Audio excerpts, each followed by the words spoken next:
IPL నుంచి ముస్తాఫిజుర్ రెహమాన్ ను release చేయడంతో బంగ్లాదేశ్ లో ఐపీఎల్ ప్రసారాలపై నిషేధం విధించింది. ఐపీఎల్ నుంచి ముస్తాఫిజుర్ ను విడుదల చేయాలనే బీసీసీఐ నిర్ణయం వెనుక బలమైన కారణం ఏంటో తెలియదని చెప్పుకొచ్చింది. అయితే ఈ నిర్ణయం బంగ్లాదేశ్ ప్రజలను బాధపెట్టిందని, తదుపరి నోటీసు వచ్చే వరకు ఐపీఎల్ ప్రసారాలను నిలిపివేయాలని ఆదేశించింది. నిజానికి బంగ్లాదేశ్ లో హిందువులపై దాడులు పెరుగుతున్నాయి. అక్కడ రాజకీయ ఉద్రిక్తతల కారణంగా ముస్తాఫిజుర్ ను ఐపీఎల్ లో ఆడించకూడదని భారత్ లో డిమాండ్లు వచ్చాయి. కోల్కతా నైట్ రైడర్స్ నుంచి బంగ్లా ప్లేయర్ ను పంపించాలని కొన్ని రాజకీయ పార్టీలు కూడా డిమాండ్ చేశాయి. దీంతో ముస్తాఫిజుర్ ను రిలీజ్ చేయాలని కేకేఆర్ ను బీసీసీఐ ఆదేశించింది. బీసీసీఐ ఆదేశాలతో ముస్తాఫిజుర్ ను షారుఖ్ టీం రిలీజ్ చేసింది. డిసెంబర్లో జరిగిన ఐపీఎల్ మినీ వేలంలోనే బంగ్లా ప్లేయర్ ను కేకేఆర్ కొనుగోలు చేసింది. 9,20,00,000కు సొంతం చేసుకుంది. ఐపీఎల్ లో ఎక్కువ ధర దక్కించుకున్న బంగ్లాదేశ్ ఆటగాడు ముస్తాఫిజుర్ రెహమానే. అయితే ఐపీఎల్ లో బంగ్లాదేశ్ ఆటగాడిపై వేటు వేయడంతో భారత్ లో జరిగే టీ20 వరల్డ్ కప్ మ్యాచ్ల్లో ఆడకూడదని బీసీబీ నిర్ణయించుకుంది. తమ మ్యాచ్లను శ్రీలంకకు తరలించాలని కోరుతోంది. మరి బంగ్లాదేశ్ మ్యాచ్లను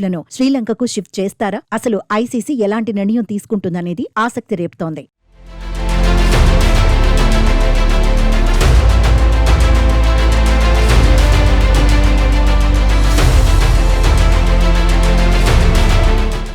షెడ్యూల్ ప్రకారమైతే టోర్నీ ఆరంభమయ్యే రోజునే వెస్టిండీస్ తో బంగ్లాదేశ్ తలపడాలి. ఈ మ్యాచ్ కు కోల్కతా ఆతిథ్యం ఇవ్వాల్సి ఉంది. ఫిబ్రవరి 9న ఇటలీతోనూ కోల్కతాలోనే మ్యాచ్ ను షెడ్యూల్ చేశారు. ఫిబ్రవరి 14న ఇంగ్లాండ్ తో మ్యాచ్ కు కూడా కోల్కతానే వేదిక. ఫిబ్రవరి 17న వాంకడేలో నేపాల్ తో బంగ్లాదేశ్ ఆడాల్సి ఉంది. ఇప్పటికే భారత్ లో పాకిస్తాన్ లో భారత జట్టు పర్యటించడం లేదు. మెగా టోర్నీలోనే 2 జట్లు తలపడుతున్నాయి. అది కూడా తటస్థ వేదికల్లోనే ఆడుతున్నాయి. ఈసారి టీ20 వరల్డ్ కప్ కు సంబంధించి కూడా శ్రీలంకలోనే 2 జట్లు ఫేస్ టు ఫేస్ తలపడబోతున్నాయి.